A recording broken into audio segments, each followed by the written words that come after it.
Menteri Koordinator Bidang Pangan Zulkifli Hasan berjanji bakal mempermudah regulasi distribusi pupuk subsidi kepada petani. Pasalnya, sosok yang akrab disapa Zulhas ini menilai distribusi pupuk kepada petani di Indonesia selama ini tergolong rumit. Hal ini dikatakan Zulhas saat menghadiri acara Rembuk Tani di lapangan Tanjung Sari, Natar, Lampung Selatan, Minggu 10 November 2024. Zulhas mengatakan kerumitan dalam distribusi pupuk subsidi lantaran administrasi yang sulit, serta harus ada surat persetujuan dari Pamong atau pemerintah setempat. Meski begitu, Zulhas menyebut bahwa ketersediaan pupuk subsidi di Lampung saat ini masih terbilang lancar. Namun, Zulhas menyoroti masalah lain yang dihadapi petani, lantaran banyak petani yang tak punya cukup uang untuk menebus pupuk subsidi. Kemudian, Zulhas juga mengatakan bahwa ketidaksesuaian antara jumlah panen dan total pupuk yang disalurkan kepada masyarakat harus menjadi perhatian tersendiri. Untuk menyelesaikan sejumlah persoalan ini, Zulhas mengaku bakal berkoordinasi dengan instansi terkait di pemerintah pusat.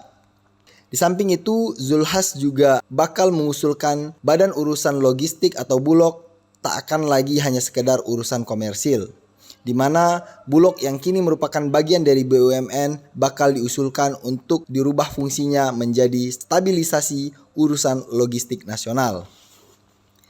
Menurut Zulhas, Bulog semestinya dapat berperan lebih baik bagi kesejahteraan masyarakat dengan tidak hanya sekedar mencari keuntungan saja, sehingga pihaknya bakal mengkaji ulang fungsi Bulog agar dijadikan sebagai stabilisator harga komoditas seperti beras, jagung, dan yang lainnya. Kita perlu dengar langsung apa yang dialami oleh petani, kios-kios, distributor. Alhamdulillah di sini ternyata di Lampung tidak ada keluhan mengenai pupuk. Ya, sementara di sini kan saya akan juga ke tempat lain, ya. Tapi yang di sini, yang di sekitar Lampung Selatan ini pupuk tidak ada masalah. Ya. Yang ada itu optimalisasi sawah, kemudian saluran irigasi yang belum ada, itu tadi menjadi poin penting, dan itu memang program prioritas. Sawah-sawah yang ada hujan, yang tidak optimal akan dioptimalisasi, ada dananya, ya. Kemudian kalau sudah ada bendungannya, tersier sudah belum ada, itu juga akan menjadi prioritas yang dibangun. Makanya perlu kita kerja detail, dengar langsung dari masyarakat apa yang terjadi. Ya. Yang ketiga, memang fungsi Bulog sedang dikaji.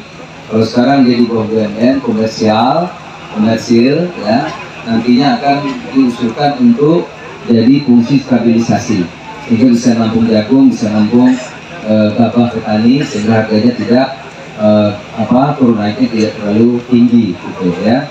Yang ketiga tadi mengenai bibit jagung yang baik, lebih sedikit daripada banyak tapi yang kurang bagus.